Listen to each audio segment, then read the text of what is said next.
Welcome to SInful's Horror Stories. Today I am joined by Bad Vibes Storytelling. Please be sure to subscribe to his channel as soon as the video is over. I will leave a link to his channel in the description box below. I will answer all of your questions that you guys all commented to me in the next video when I am not rushed for time. Sit back, relax, stay sinful. Number 1. My name is Craig and I'm 15 years old. I love to play ice hockey and I play on a team. After practice, I always stay behind to work on my shooting. I'm the only one who stays behind while the rest of the team heads home. But I like it that way. I prefer to have the ice to myself. I was doing my thing after practice like usual when I heard some skates on the ice. I turned around to see someone standing at the other end of the ice rink. He was tall, wearing an old hockey goalie mask. He had long black hair and an old Anaheim Ducks jersey on. For a second I thought it was one of my teammates or coaches playing a prank on me. He was just standing there staring at me. I said, "Who's that?" "Scotty, is that you?" No answer. He then slowly passed a puck towards me, and it slowly stopped right in front of me. He then tapped his stick on the ice like when you call for a pass. I didn't do anything, only stare uncomfortably and confused at this strange guy. He tapped his stick on the ice once more, this time more aggressive. I nervously then passed the puck back to him. He then passed it back to me. I wanted to leave the rink because this guy was creeping me out, and I didn't know who he was. He certainly wasn't a teammate or anyone I knew. But the exit was on the other side of the rink, right where the creepy guy was. He tapped his stick once again, still aggressively, so I passed the puck back to him and he passed it back to me. I spoke out saying, I think I'm going to call it a night. When I said this, he turned around, and I thought that he was going to leave. But unfortunately, he never left, but he walked over to the door to close the door to the ice rink. At this point, I was extremely scared.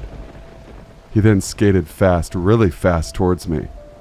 I thought he was about to attack me, but he stopped abruptly right in front of me. Now staring into my eyes, he looked angry. I couldn't say or do anything. I was honestly frightened for my life at this point. This man was much bigger than me and could easily overpower me. He then slid aside, sort of saying that I can go past. I then quickly skated to the other end of the rink and exited through the door. I turned around to see what the strange man was doing. He was just standing there watching me. I walked off towards the changing rooms when I heard a tapping coming from the rink. I don't know who that man was or what he was doing. It was obvious he wasn't all there in the head. This took place about a month and a half ago, and I haven't seen the guy since. I still stay behind after practice, but I'm always paranoid I'm going to hear that tapping on the ice. Story number 2. When I was about 13, I was playing football with 3 of my friends. 2 of them were 13 and 1 of them was 11. The youngest one was a friend's younger brother. We were on the field playing football, having a good time, and at one point the ball got booted over the fence into a garden. We were having a little argument over who should go over and get it. Just as we were discussing it, a man walked onto the field with a football of his own. He said, "Hey boys, you can play with my ball if you'd like." The man didn't look right at all. I couldn't see any children with him, or anyone around the park for that matter. So it was clear he was there on his own. He was wearing a football jersey that was too tight for him, and shorts were way too short. My friends and I awkwardly looked at each other, confused. Then one of my friends said, "Okay, we will play with your ball."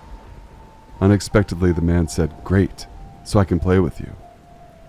I'm not sure about the rest of my friends, but I thought this was very odd. Why was a 30-year-old wanting to play with 4 young boys who were complete strangers? We were a bit confused, but still we were young and just wanted to play football, so we agreed and let him play. We each introduced ourselves to him, but when we said our names, he gave each of us a hug, kind of like you do with your friends. Only we weren't friends, and the hugs went on for a few seconds longer than they needed to be. The man said his name was Evan. We started to play football and kick the ball around. During our playtime, every time the man tried to tackle, he was always overly physical with us. He would always use his hands to grab us when we were too close to him. He did things that were completely unnecessary. I said, "I think I'm going to head home. I'm pretty tired." 2 of my friends agreed. Whether or not they had enough of this weirdo, I don't know. But the 11-year-old kept saying he wanted to stay and play football, as if there wasn't enough red flags going on. The strange man then said, "Well, he can come to my house and play football. I'll drop him off later." My friend, who is the brother of the young boy, said, "No, he has to come home with us."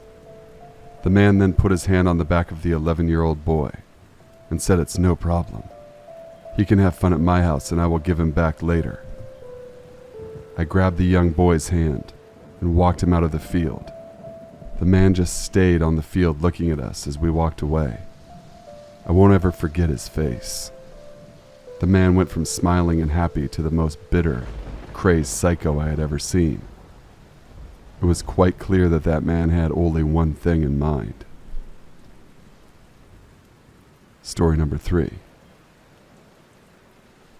It was a nice sunny day outside, and me and a bunch of my friends were playing baseball in the nearby park in our neighborhood.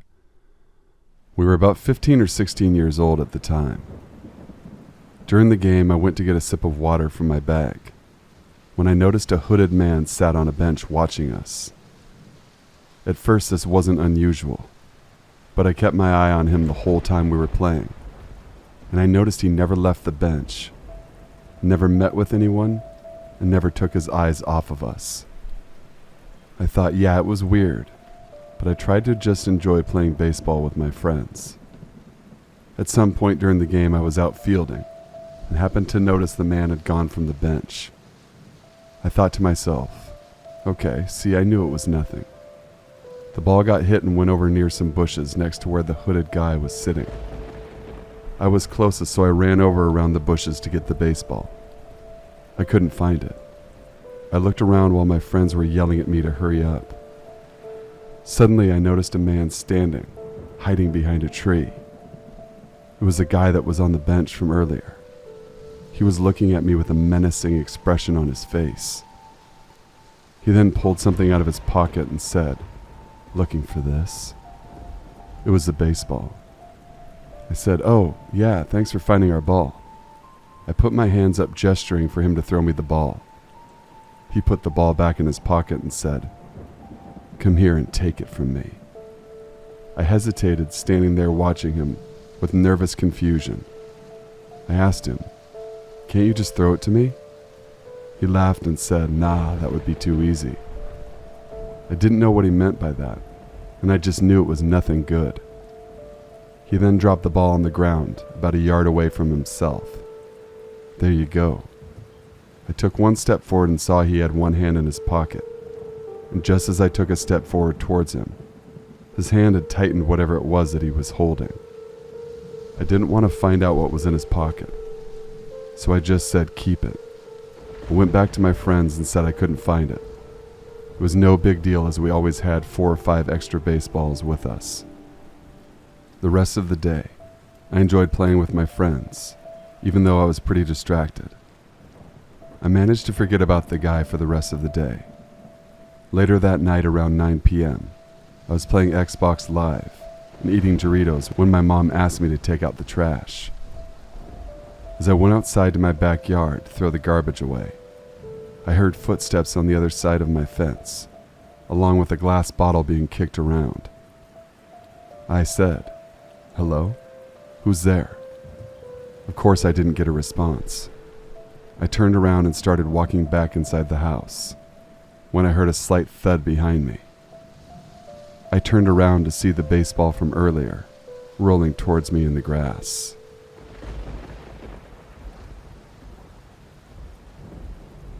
This happened in the early 2000s, and I was around 12 years old. My dad passed away 2 years before, leaving my mom, sister, and myself. To help cope with my father's passing, my mom took me to an animal shelter to pick out a dog, since having a large dog is something I always wanted. In one of the cages was a small shepherd husky huddled up in the corner that right away I fell in love with. When this incident happened, he was 1 year old, 90 pounds.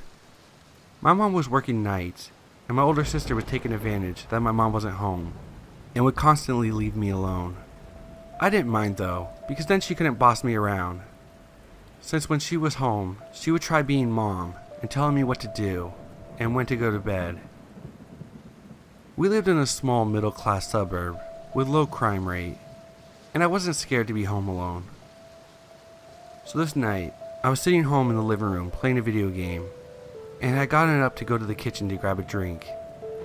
In the kitchen, I had a clear view through the back door, and could see that the garage was open. I headed out to close it. My dog was sleeping in the basement, since he liked to lay on the cold floor during the summer months, and at the time I didn't think of taking him out with me. I step out the door and make it about 5 feet, when I noticed in the darkness a crouched shadow moving in the garage. I froze, trying to get my eyes to adjust to make out what the shadow was. It finally hit me when I saw the figure stand up and turn towards me. I was terrified and felt like I had been glued to the spot. I knew this person could see me since the back porch light was on and shining above me. At that moment, the figure started running towards me. I was too scared to move and let out more of a yelp than a scream. But that was all it took for my dog to hear, and the next thing I hear is him behind me, snarling and growling. I could make out it was a man, but no features, as he was now frozen, seeing the 90-pound beast behind me. He turned and ran for the back fence with my dog right behind him. The guy made it to the fence, and since it was only 4 feet, he hopped right over it before my dog got to him. After he got away, my dog came running back to me, and we went inside where I barricaded the doors. I don't know why I didn't call the cops, and I never told my mom or sister what happened. One thing that still bothers me was he had to know that I was inside, since the lights were on and the blinds were open. So why did he risk hitting a house where he knew someone was clearly home? The next morning, after my mom was home, I went outside and finally closed the garage, and noticed that he had been going through my dad's toolbox. I locked the garage and never told anyone what happened. I walked my dog to McDonald's and got him a hamburger and an ice cream cone for being my hero. It was early July. I had just begun my senior year of college, but was home for the summer. While at home, I met Lisa on Tinder. Lisa lived in the same town as my college and invited me to come stay with her for the weekend. I happily obliged because, dat booty. The weekend with Lisa went great.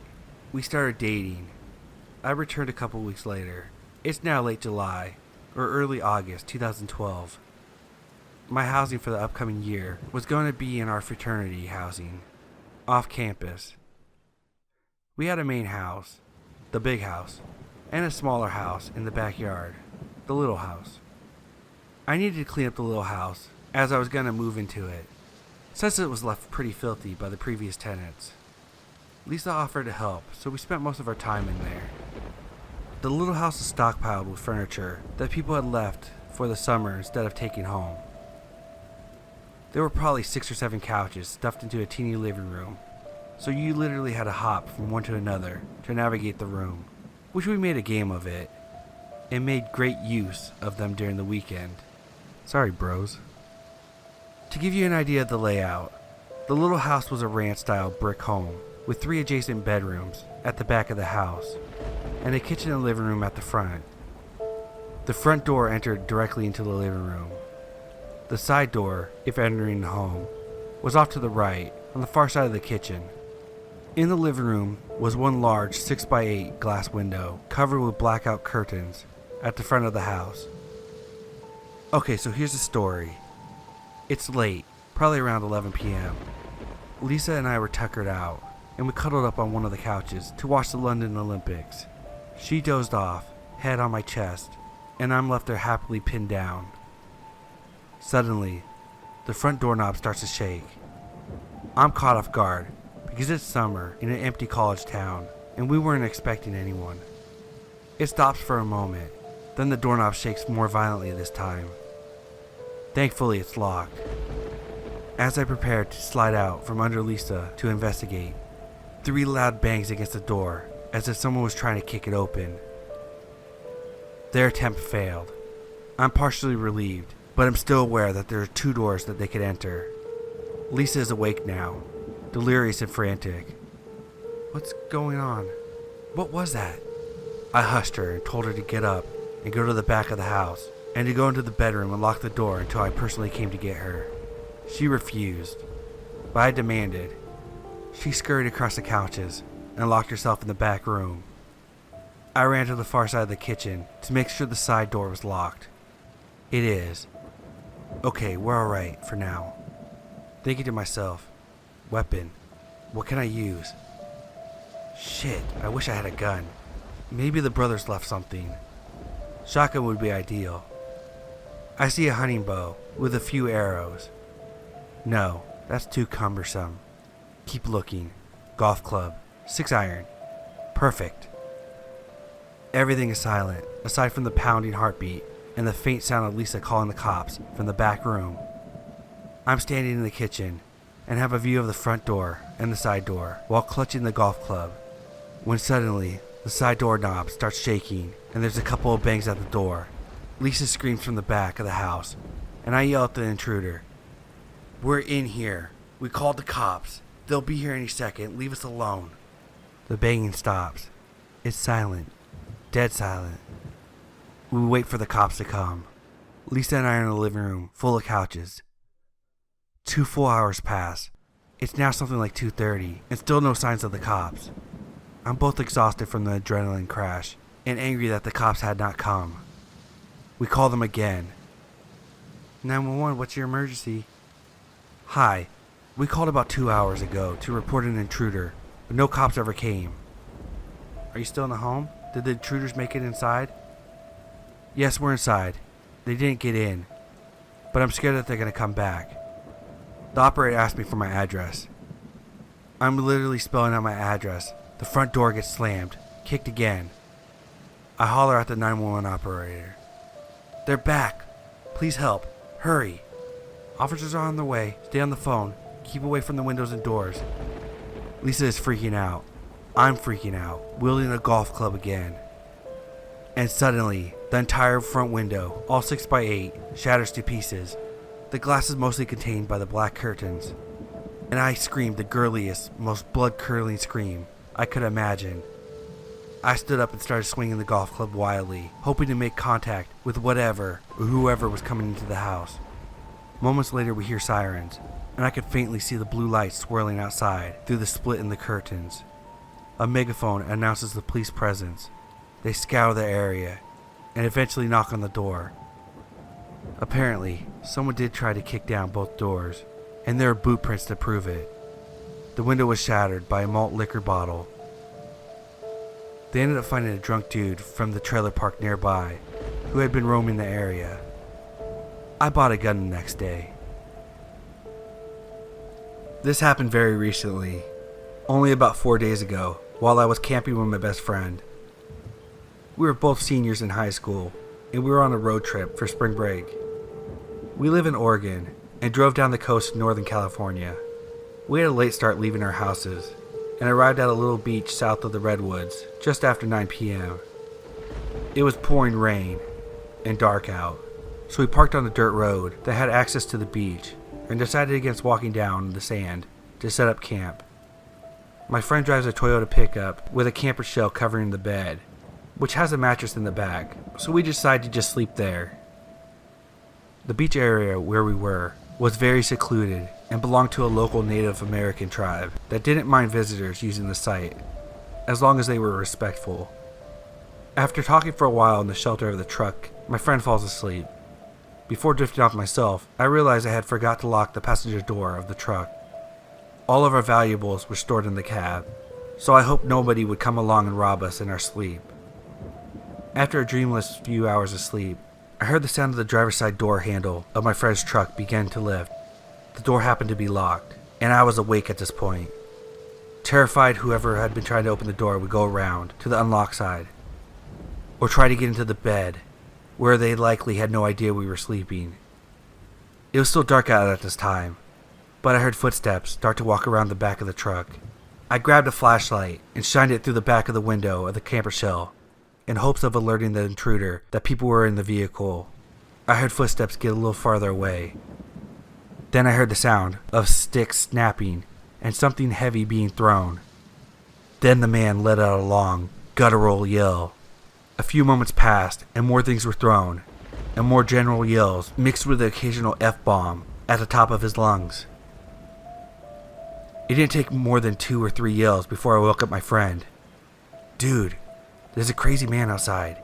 He tried to get in the truck. Now he's walking around yelling," as I shook his shoulder. My friend sat upright and tried to peer out the window, but it was still pitch black out. I checked my phone, and it was 5 a.m. The sounds of the man walking around the woods near our truck didn't let up. Neither did the frequent yells and sounds of him throwing and smashing what I could only guess were logs or large rocks. Occasionally we would hear his yells from farther away, and we thought he was leaving, only to have him return yelling right by our truck only moments later. We sat huddled in fear for a good hour, unsure what to do. His shout sounded as though he was full of rage, but never attempted to get into the truck again. Eventually, the owners of the other car that was parked on the dirt road came up to the vehicle and drove off as the sky started to lighten. We didn't hear any more yelling or log throwing after that. We eventually were both able to fall back asleep for a few hours, waking up around 10 a.m. It was hard to believe that terrifying hour at the crack of dawn even happened, but both of us remember it too vividly to dispute. We still have no idea what the man was doing or why he sounded so angry. But to the guy screaming profanities in the dark by our truck, let's not meet.